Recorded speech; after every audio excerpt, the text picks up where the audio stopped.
are glad and honored to have Malcolm White here. So y'all give Malcolm a hand, and I've got his framed poster. We're going to present to him. We appreciate you, Malcolm, for everything you do. Thank you. So exactly what I need is another photograph of myself, but I'm really proud of it, and thank you for having me here. I'll make this brief, but it's a great honor for us to come out with the Mississippi Arts Commission and to be here in Livingston, both historically and for the future of this great place.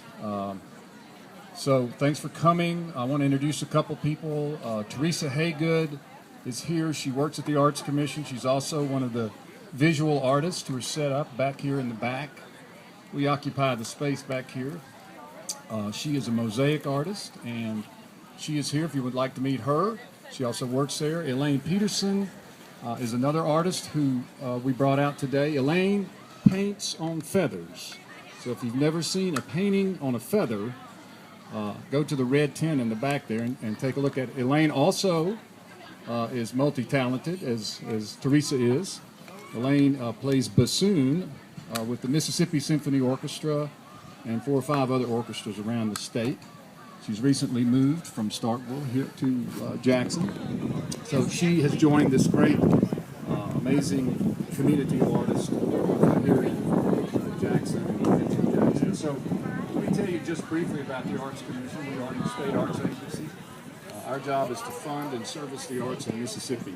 And we have a great story to tell here in Mississippi in terms of our culture. As you all know, we have, when you enter Mississippi now, there's a sign that says, "Welcome to Mississippi, the birthplace of America's music." And that's a big deal. And that's a story about the blues being born in our state. But we have a huge culture to celebrate, not only just in music, but also in literature, architecture, the arts, food, Civil War, civil rights, sacred spaces. And in fact, getting ready to have a great cooking demo here by Nick's restaurant. Nick's an old friend of mine and is a very successful entrepreneur. But we at the Arts Commission, we actually have a fellowship in the culinary arts where we take a seasoned pro, either chef or someone who does canning or who's a barbecuer or who has some expertise in the culinary arts or in foodways, and they work with a younger fellow. And so we actually have grants now at the Arts Commission for food and foodways. So it's just a part of how we tell the Mississippi story at the Arts Commission. And in terms of this development, we're very strong in celebrating Mississippi's creative spirit and also what we call the creative economy, which is using our arts and our culture to tell our stories. And it's really great and encouraging for me to come to a place which isn't going backwards and trying to figure out what its story is, but in fact it's starting with its story and showing how economic development can build around the story, the history, the culture of a place. This is a very historic place. If I understand it right, this is where the first courthouse in Madison County was.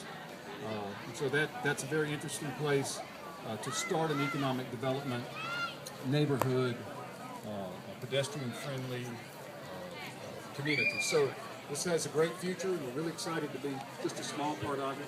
Hope you have a great time. Visit our booths.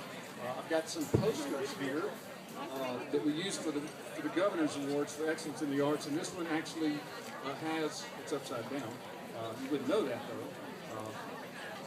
Part of a painting by Walter Anderson, a great artist from Ocean Springs, and we have a couple of dozen of these that we are giving away back here in the Arts Commission booth. So come back, say hello, get a fan, get a fortune cookie, celebrate the arts and culture. Thanks again for coming. Thanks for making me the guy of the day, I guess. The poster boy. Glad to be here. Thanks so much.